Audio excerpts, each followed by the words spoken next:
Hey there, art nerds! Today we're taking a look at Sennelier watercolor paper. I've used Sennelier watercolor paints for years. I really love their professional grade tube paints. I fell in love with them the first time my friend Kabocha sent me the test set, and I shared that with you guys here on the channel. So I'm really excited to play with this pad of Sennelier watercolor paper today. This was purchased from David's Art Center in Metairie, Louisiana. I paid $16.99 for it. You guys can still see the price sticker there on the front, and it was purchased in late 2020. This is a cold press 100% cotton rag watercolor paper, 300 GM or about 140 pounds, and there's 20 sheets in this block.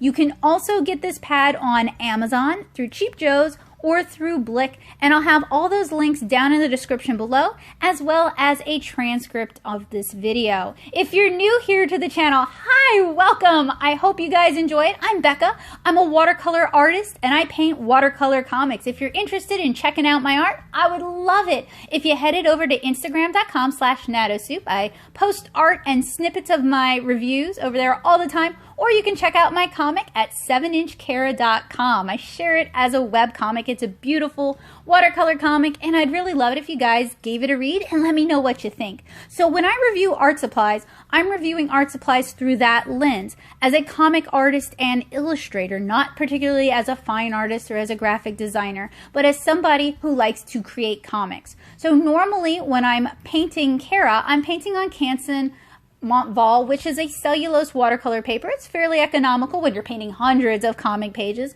but when I paint standalone illustrations, I really like to paint on cotton rag watercolor papers. So when I'm doing these reviews, I'm looking at it with an eye to illustration, and that's why I do these reviews in two parts. We have the unbox and swatch, or in this instance, the mud test, and then in a follow-up video, we have the field test where I create an illustration and kind of comment on some of the peccadillos that the paper might have.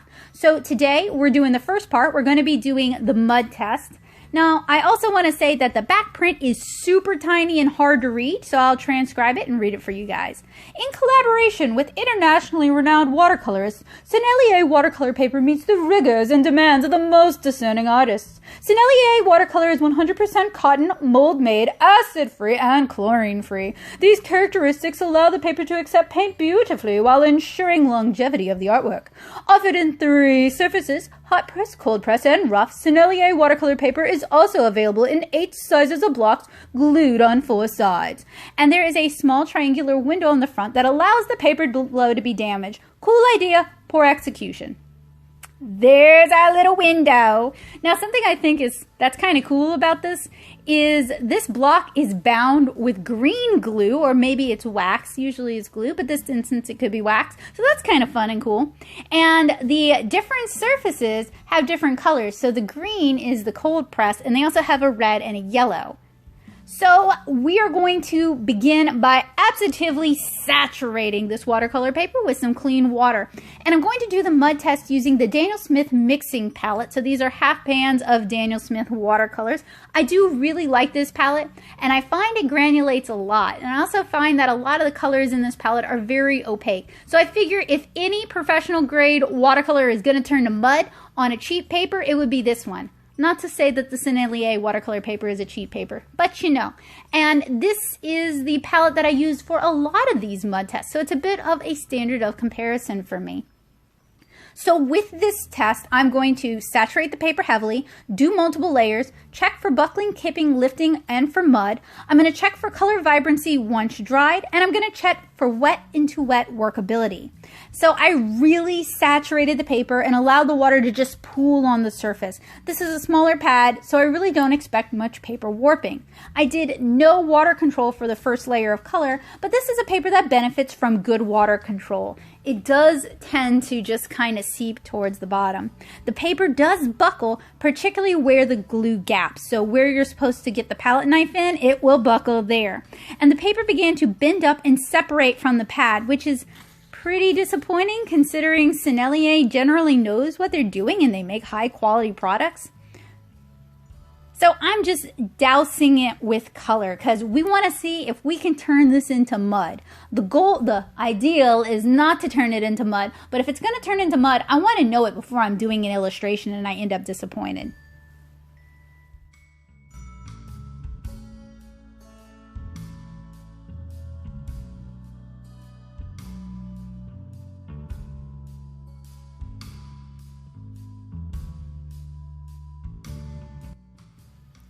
So you can see here where on just the first layer with a whole lot of water, it's starting to separate from the pad. So I don't know if it's because it's the first sheet or if the glue's too stiff and it doesn't have enough give or what, but I think this is definitely going to be a problem with larger pads.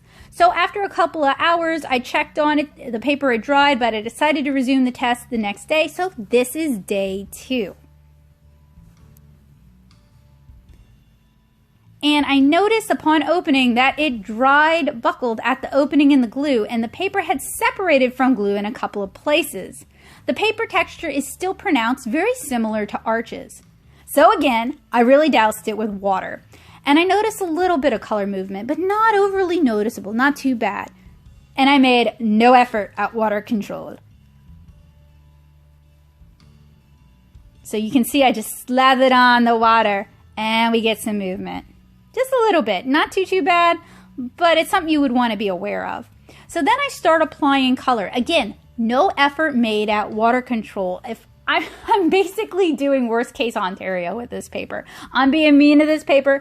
I'm picking on this paper because if this paper is gonna crack, I want to know about it before I'm doing an illustration.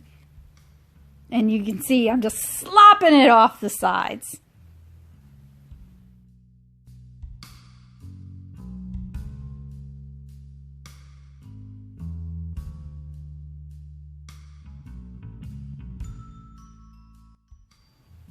Okay, so now I'm doing some water control. I'm using a thirsty brush to pick up excess water. The buckling continues at the known fault points, and this would be an issue for the duration of the painting. Once water is controlled, the paint really disperses on the paper. There's a lot of color movement. And since this is such a small pad, it really doesn't take me long to really cover it in color. So again, I'm going to put it in another room to dry, and I checked on it about 20 minutes later. It was dry to the touch, if a bit cool, still cockled, it was workable. I'm gonna let it dry even more. So I came back to this the next day. We're on day 3, and it dried completely flat, but where it's separated from the block, it's going to buckle every time. So if you're painting with this paper, that's something you definitely wanna know.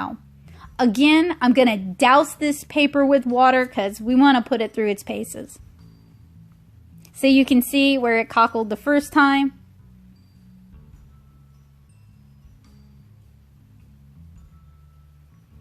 Now you get some really lovely soft granulation with this paper, and I did notice we got some pigment movement when wet.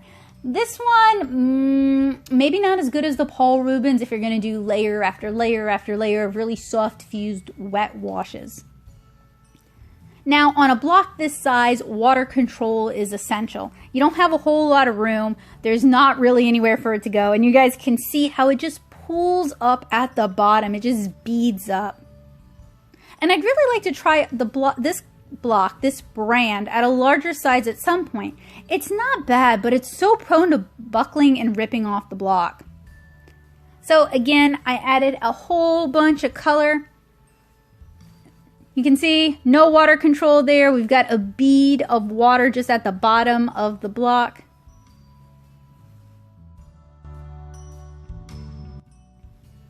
So with a thirsty brush, I'm just doing a little bit of water control, picking up that excess water. Pretty easy to do, pretty important. It can make a big difference in your watercolor painting, just knowing that you can indeed control the water even after it's on the page. And then I just go in and I just kind of dabble around with it, adding a little bit of color here and there.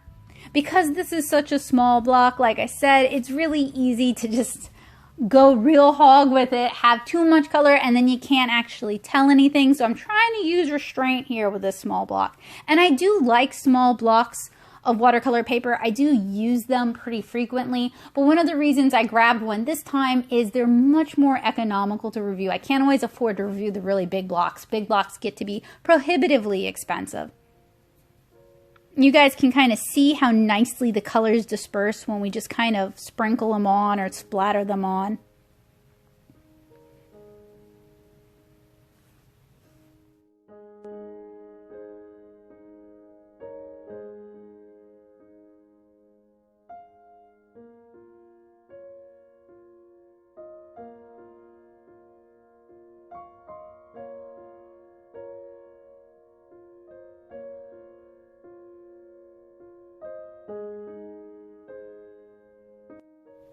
And you can see how pronounced that buckling's gotten. This is a super tiny pad. It's less than 5 by 7. You would think the glue, and given how small it is, could hold it really taut, but it really struggles with that. All right, so I allowed it to dry overnight. I moved it to another room, and now we're going to apply some masking fluid. I also want to point out that little triangle there. You're exposing your painting just right there. So if you travel, you're going to want to put this in a bag or something to protect it.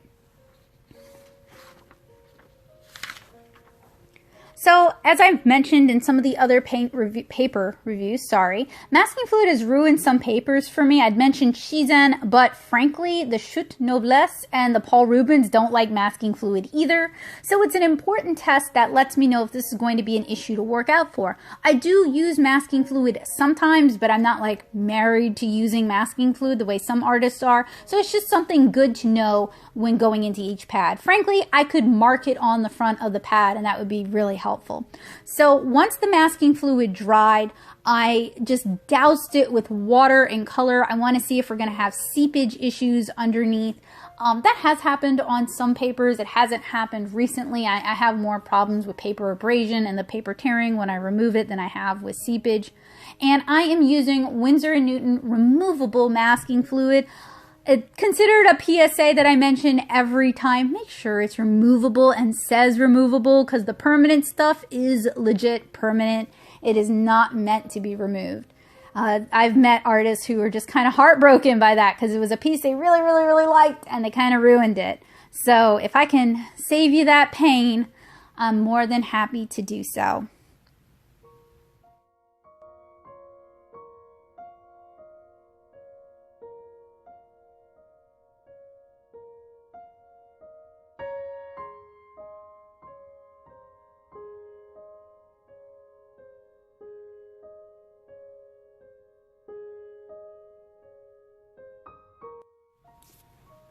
I allowed my watercolor paper to dry fully, so that means we're on day 4 now. But don't worry, I've actually been working on 3 paper tests at the same time. So although it stretched out into 4 days, I was able to kind of consistently keep working.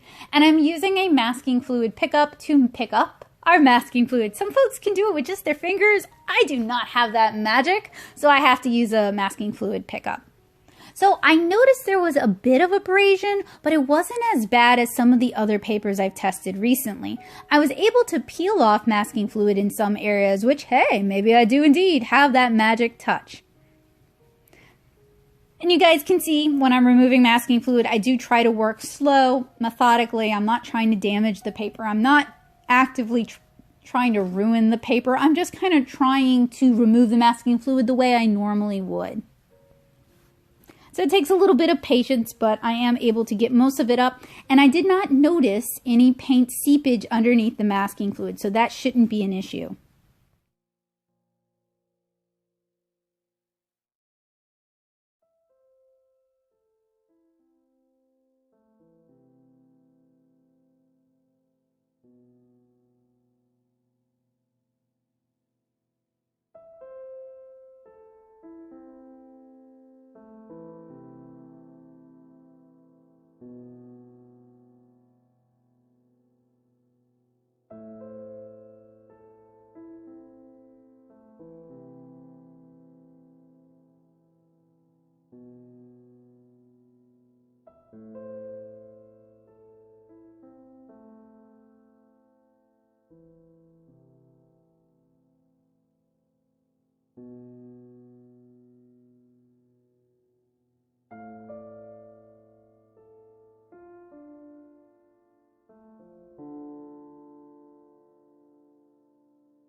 So I have one final test for this paper before we say goodbye today, but I want you guys to remember that I am going to do a standalone field test where I paint an illustration on this paper, and really that's going to tell us a whole lot of information. But our last test is removing it using a palette knife.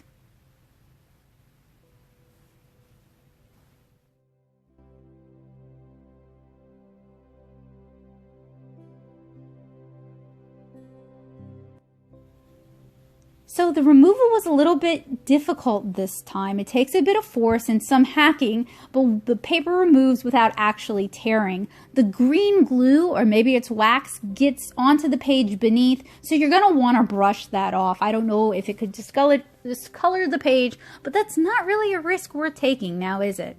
So what's my final verdict on the Sennelier 100% cotton watercolor paper? This is a bit more commonly available than some of the other papers I've reviewed. This smaller size had some significant problems, particularly with paper buckling and cockling. I often work at 5x7 or 4x6, and I generally don't have issues with the paper buckling and cockling on blocks. So this is a little bit unusual for me and a little bit disconcerting. Now, when I work larger, I typically remove my paper from the blocks and then stretch it myself. So perhaps with larger sizes, self-stretching might be a better option. I'd love to play with this paper at a bigger size, mainly to see if it has the same issues that this smaller size has, but that can get a bit price prohibitive with these larger blocks. So once I finish using this smaller block, then I may decide to buy a larger block of the Sennelier watercolor paper. In general, I kind of found it comparable to Arches cold press watercolor paper. I know some folks have had some problems with Arches, with areas kind of resisting paint, seeming like maybe someone got grease or wax onto it. It's more of a problem with the sheets and with the ones sold in pads rather than in the blocks. But if you're having a lot of problems with Arches and you want something that's like Arches but doesn't have those problems, the Sennelier might be the paper you're looking for, and they seem pretty comparable in price. It's also more commonly available than some of the other watercolor papers I've reviewed recently. You can get it on Amazon, you can get it at Blick, you can get it down at David's, you can get it on Jerry's. There's a lot of places where you can order the Sennelier watercolor paper. And Sennelier being a French brand, I can only assume that it is probably made in France. France has a long history of watercolor and watercolor papers, and they've got a lot of paper mills. In fact, Arches and Canson were originally made in France. Canson might now be made in America, but I'd have to double check on that. Anyway, this was a fun paper to work with. It didn't have any, earth-shattering flaws, and I definitely look forward to painting this during the field test. So I hope you guys will keep an eye out for that. If you're new to my channel, again, it would mean the world to me if you take a minute and subscribe and hit the bell notification. If you've worked with this paper, let me know down in the comments what your experiences are. When I do these reviews, I typically avoid reading other people's reviews because I don't want to prejudice my thoughts. I want to come to it fresh. I don't want to be biased. And I also think I have kind of a unique voice when it comes to reviewing watercolor supplies, since, as I mentioned earlier, I don't know if y'all know, I'm a watercolor comic artist. So it would also mean the world to me if you guys would check out my comic, 7-Inch Cara. You can read the first 7 chapters for free at 7inchcara.com, and let me know what you think of that as well. So I hope you guys found this review to be helpful, useful, and informative. I hope you guys have a wonderful week, and I look forward to checking out some of your art down in the comments. So please do link me.